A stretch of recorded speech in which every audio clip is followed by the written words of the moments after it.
87% از مردم هر روز از خواب بیدار می‌شوند و همان آشفتگی را تکرار می‌کنند که به آرامی آنها را می‌کشد. اسکرول کردن، شکایت کردن، منتظر معجزه‌ای بودن که هرگز اتفاق نمی‌افتد و این حقیقت ناراحت کننده است. شما ممکن است یکی از آنها باشید، اما در چند دقیقه آینده من طرح اولیه‌ای را به شما می‌دهم تا زندگی خود را زیر و رو کنید. اینها نکات ساده و بیروح نیستند. اینها 7 سلاح برای تغییر کامل زندگی شما از امروز هستند. یکی را از دست بدهید و گیر می‌مانید.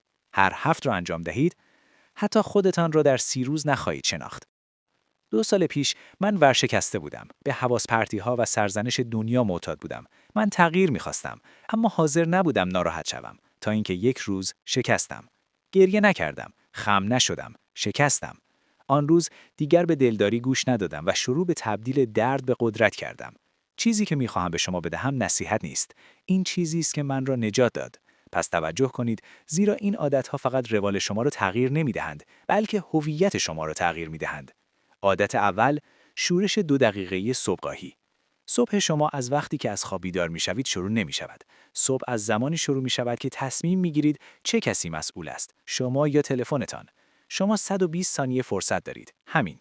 امروز با صدای بلند روی بالش فریاد نزنید. ضعف خود را بترسانید. یک لیوان پر آب بنوشید، انگار که روحتان به آن بستگی دارد.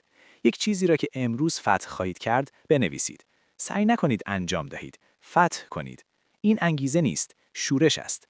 روز خود را مانند یک سرباز شروع کنید، نه یک برده. عادت دوم، ترس را به سوخت تبدیل کنید. لیست کارها را فراموش کنید. آنها یک پتوی راحتی برای افرادی هستند که از پیشرفت واقعی اجتناب می‌کنند.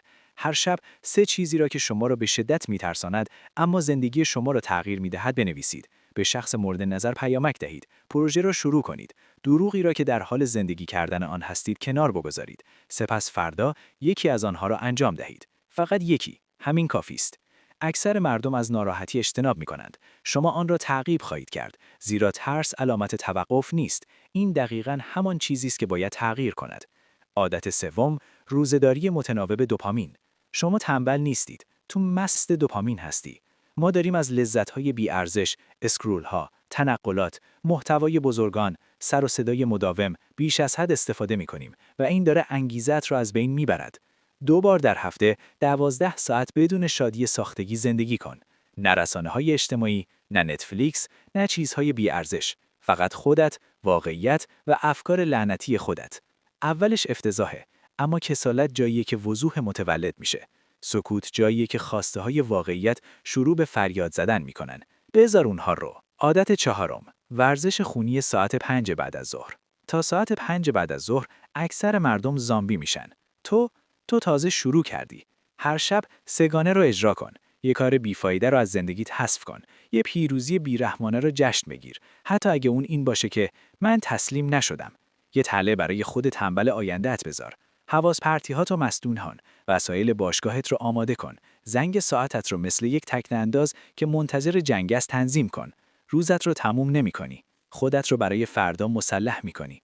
عادت پنجم، آیین خشم 90 ثانیه‌ای. شما خیلی احساساتی نیستید. شما خیلی سرکوب شده هستید.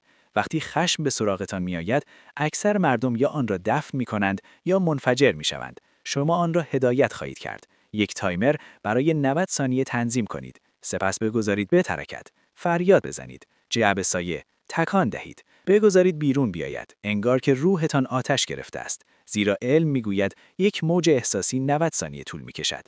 اگر اجازه دهید حرکت کند، آن را سرکوب کنید و مالک شما می شود. آن را حس کنید و مالک آن خواهید شد. عادت ششم، اعتراف نیمه شب. این یکی آرام ولی کشنده است. هر شب قبل از خواب یک حقیقت رایی را که از آن پنهان شده اید برای خودتان پیامک بدهید. از چیزی که در آینه می بینم متنفرم. عاشق کسی هستم که دوستم ندارد. من دارم کوچک بازی می کنم چون می ترسم. بدون فیلتر، فقط شما و حقیقت. این کار را به مدت 30 روز انجام دهید. سپس هر پیام را دوباره بخوانید. یا شما را میشکند یا شما را از خواب بیدار می کند.